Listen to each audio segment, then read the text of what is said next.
Hey guys, it's DT. Welcome to a special all Lego Wolverine episode here on the channel. If you guys didn't know, I am a big Wolverine fan. I don't know if I'd go as far as to say I'm the biggest Wolverine fan out there. However, I do have a pretty big collection of Wolverine items, everything from original art to comic books to statues, Funko Pops, toys, you name it. So when I heard that they were making Lego Wolverine items, I knew I had to get them for the collection. So I have 3 of the latest items here today to show you guys. We'll do a little speed building and then I'll tell you guys what I think about them.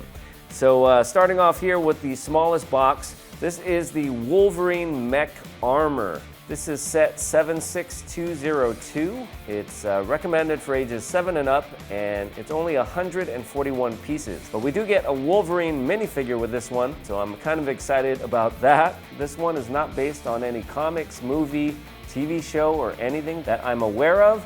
I think it's Lego's own little creations. Next up, we have this one right here. This one is the Wolverine Construction Figure. This one is recommended for ages 8 and up. This is set 76257 and it's 327 pieces. It's kind of just a buildable figure. I think it's a little bit smaller than 1/6 scale. At least that Iron Man was, but he's a shorter character. We'll compare it to that Iron Man once we have it built. This one is based on the animated series from 1997. Lego's doing a whole line on that. We've got the printed face right here to show you guys the scale. And then we have this guy right here. This is Wolverine's Adamantium Claws, also part of that X-Men 97 theme. However, this one is recommended for the older folks at 18 and up. This is set 76250 and it's 596 pieces. This one is definitely a model for display. These two are more play with them if you like. Of course, you can display them as well. So we're gonna build all these today. I think I'm just gonna start with this one and then kind of work my way up. But enough talking, let's build these things.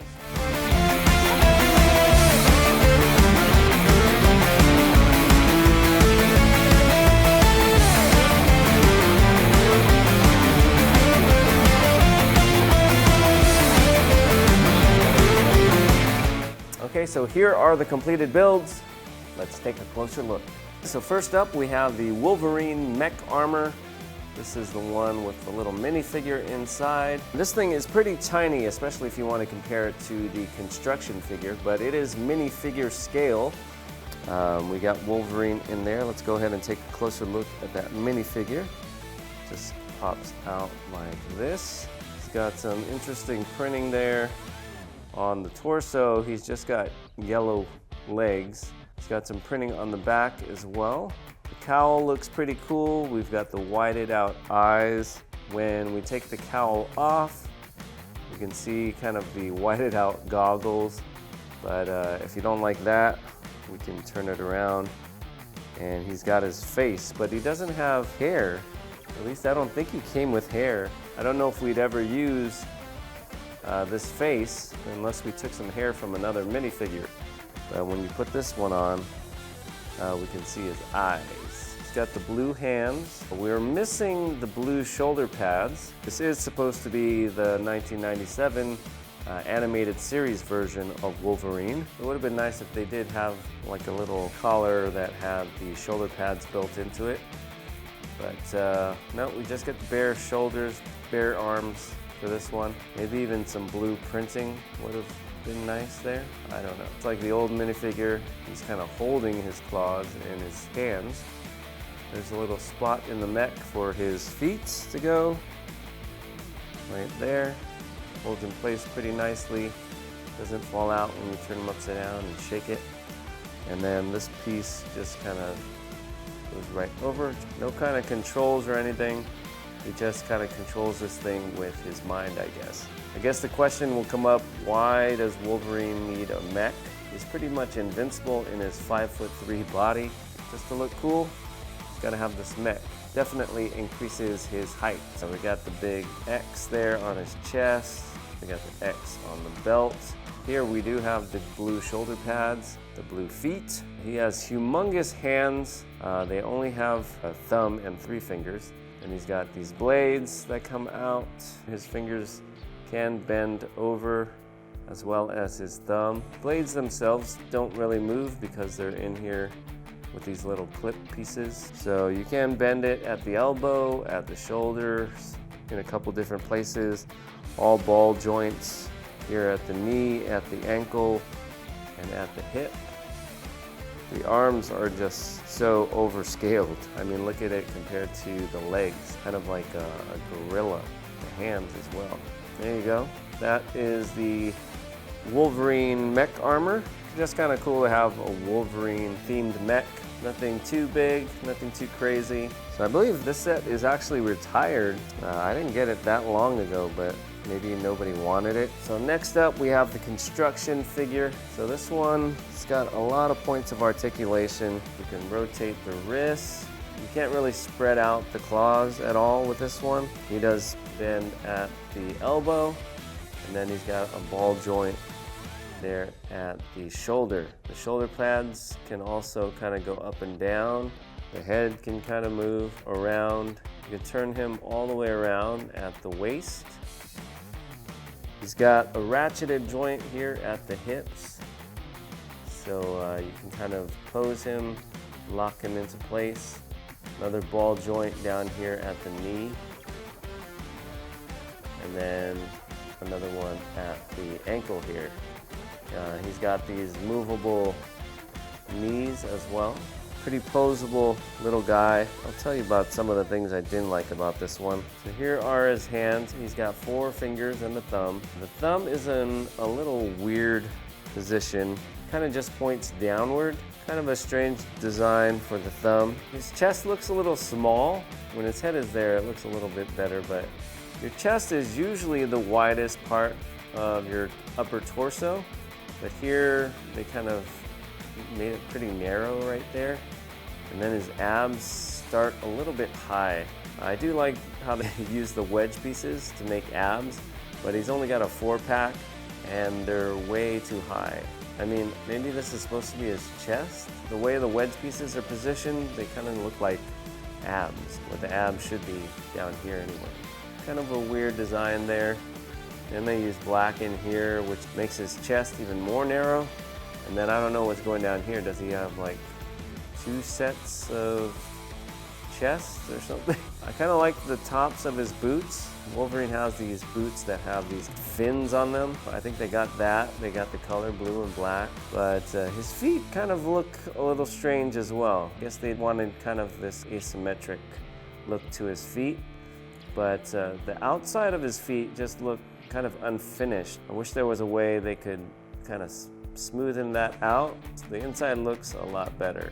I kept thinking there was going to be a step where we added something to the sides of his foot. We got the flesh-colored bricks up here. His arms are looking a little bit skinny from the front, especially up here in this area. Let's look at that face. This is kind of interesting. They have this printed piece for his face. It is a Wolverine face. We've got the stubble on the chin, whited out eyes, part of the cowl. We have to build on the side part, but you know, I think this part up here looks okay. The part I don't like is this piece right here. It's just too square looking. It just looks odd. From far away, I guess it blends in a little bit. You can't really see the piece, but as you get closer, you just see these right angles in here. From the top, it doesn't look too bad. It actually goes with the shape of his head. One thing I really don't like about the head is how it connects to the body. So we've got this ball joint right there in the back. I'm not sure why there's a little hole there in the back of his head either. It just sticks out way too far in front of his body. And then when you move it around, this piece is very skinny looking. So, you know, if he's looking up, that just looks weird. Wish there was a way we could actually push his head back, maybe make the connection of his head, instead of in the back, more towards the middle of his neck, like where it would naturally be. I guess they wanted to give him kind of this hunched over appearance. The box only shows him looking straight on. I mean, it's cool and all. They made a Wolverine figure, but there are definitely some weird things about this one. So here's a look at that Iron Man that I built. This one is the one that goes inside the Hulkbuster. Very similar kind of structure. I think the Iron Man is a lot cooler. You know, just the proportions, the shape of the body, how he stands up straight. He's got that looking at my phone posture. So this one was $32, which is similar to that Iron Man. I just think the Iron Man is a much cooler figure, even though I'm a bigger Wolverine fan. There you go. That was the construction figure. Now let's take a look at the most expensive one, the Wolverine Claw. I believe this one retails for $69.99. We've got the little nameplate, Lego X-Men 97 Wolverine. We got a nice smooth finish on the outside. It's got some weight to it. Only a few little studs showing here on the front side. I like how they did the Wolverine claws here, with the layering shiny plates on the back side to give it that metallic look. They also position them correctly on the back of Wolverine's hands and not coming through his fingers. We've got 4 fingers. You can bend them at the knuckles to form a fist. You can point. You can't really spread them apart, however. They're kind of clipped on. We got this thumb. You can move the thumb in different directions. There's a look at the palm. The blades here, you can actually spread them out, which is nice. You can overdo it like that. I was thinking that if this was cool and that I had a place to display it, I would buy another one and try and make the left hand. This whole thing is on this base, but you can't remove it from the base. Like, it's not easily removable. You'd have to take it apart, figure out how not to include the base if you wanted to take it off for some reason. There it is. The Wolverine Claw. Is it worth $69? I guess maybe to a Wolverine fan like me. To a person that doesn't care about Wolverine, probably not. Not the most exciting set, but still. All right, guys, so that was my Lego Wolverine video. I hope you guys liked it. A little bit of everything today. Let me know what you guys think in the comments down below. Make sure to check out my other channel, DT's Geek Show, for more cool stuff like this. Thanks for watching, and we'll see you guys next time. Bye-bye.